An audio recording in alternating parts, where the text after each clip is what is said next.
जालिम राजा और नागिन का बदला। राजा दिग्विजय सिंह एक बहुत जालिम राजा था। वो लोगों के साथ बहुत बुरा व्यवहार करता था। उसके मुल्क के सारे लोग उससे बहुत परेशान थे। उसे शिकार करने का बहुत शौक था और एक दिन वो अपने सिपाहियों के साथ जंगल में शिकार करने निकल गया। शिकार करते करते शाम हो गई, अंधेरा होने वाला था।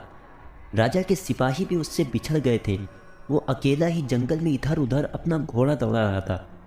तभी उसकी नज़र दूर बनी एक कुटिया पर पड़ी। राजा अपना घोड़ा दौड़ाते हुए उस कुटिया के पास पहुंचा और अंदर जाकर देखा तो उसके होश उड़ गए। एक बहुत ही ज़्यादा खूबसूरत लड़की सामने पत्थर पर लेटी हुई थी। उसका चेहरा चांदी की तरह चमक रहा था। वो आसमान से उतरी कोई परी लग रही थी। राजा उसे देखते ही उसका दीवाना हो गया। लेकिन तभी राजा को कमरे में किसी चीज़ की सरसराहट महसूस हुई। उसने पीछे मुड़कर देखा तो सामने एक बहुत बड़ा सांप नजर आया जो उस लड़की की तरफ बढ़ रहा था। राजा ने धनुष से एक तीर उस सांप की तरफ मारा और वो उसी जगह तड़पने लगा। आवाज़ सुनकर वो लड़की भी उठ बैठी। उसने जब सांप को तड़पता देखा तो बहुत चीख चीख कर रोने लगी। वो लड़की एक इच्छाधारी नागिन थी। वो सांप उसका नाग था जो उसके पास आ रहा था। राजा ने लड़की से पूछा, तुम इस नाग के खातिर क्यों रो रही हो? मैंने तो उससे तुम्हारी जान बचाई है। उस लड़की ने पूछा, आप कौन हैं? राजा ने बताया, मैं इस मुल्क का राजा दिग्विजय सिंह हूँ। राजा का नाम सुनकर वो लड़की कांप गई और सोचने लगी कि अगर मैं इसे बताऊंगी कि मैं एक इच्छाधारी नागिन हूँ तो ये अभी मुझे तीरों से मार डालेगा। मुझे इससे अपने नाग का बदला लेना है, इसलिए मैं इसे कुछ नहीं बताऊंगी। वो लड़की राजा के सामने संभल कर बैठ गई और आंसू पोंछते हुए कहा, बादशाह सलामत, मेरे माँ बाप को मरे हुए 1 साल हो चुका है। मैं इस दुनिया में बिल्कुल अकेली हूँ। मैं इसी कुटिया में रहती हूँ। मेरा कोई सहारा नहीं है। ये नाग मेरी हिफाजत करता था, इसलिए मैं इसके लिए रो रही हूँ। राजा ने कहा, अब तुम्हें परेशान होने की ज़रूरत नहीं है। मैं तुम्हें अपनी रानी बनाकर रखूँगा। क्या तुम मेरे साथ मेरे महल में चलकर रहोगी? यह सुनकर वो नागिन लड़की भी बहुत खुश हो गई, क्योंकि वो यही चाहती थी कि किसी तरह इस राजा के पास रहकर उससे अपने नाग का बदला ले सकूं। उस नागिन लड़की ने कहा, बादशाह सलामत, अभी बहुत रात हो गई। आज आप भी मेरे साथ इसी कुटिया में ठहर जाए। सुबह हम साथ चलेंगे। वो नागिन लड़की बहुत खूबसूरत थी, इसलिए राजा उसकी जवानी के नशे में खो गया और उसके साथ पूरी रात मिलन किया।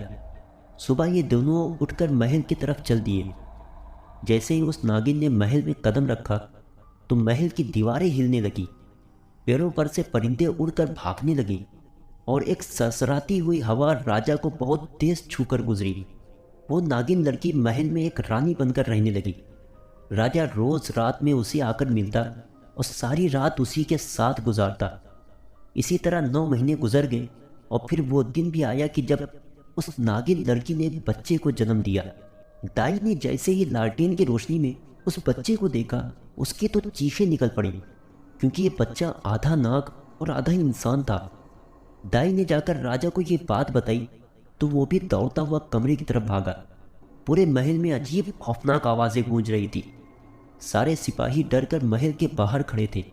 राजा जब कमरे में पहुंचा तो उसने देखा कि उसकी नागिन रानी के साथ एक बहुत ही खूबसूरत लड़का भी खड़ा है। राजा ने गुस्से में उस नागिन लड़की से पूछा, तुम कौन हो और मेरा बच्चा कहाँ है?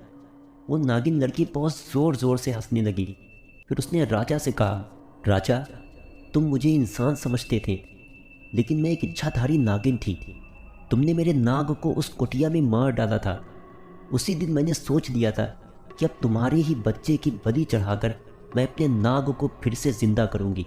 इसीलिए उस दिन मैंने तुमको कुछ भी नहीं बताया था और तुम्हारे साथ इस महल में आकर रानी बनकर रहने लगी।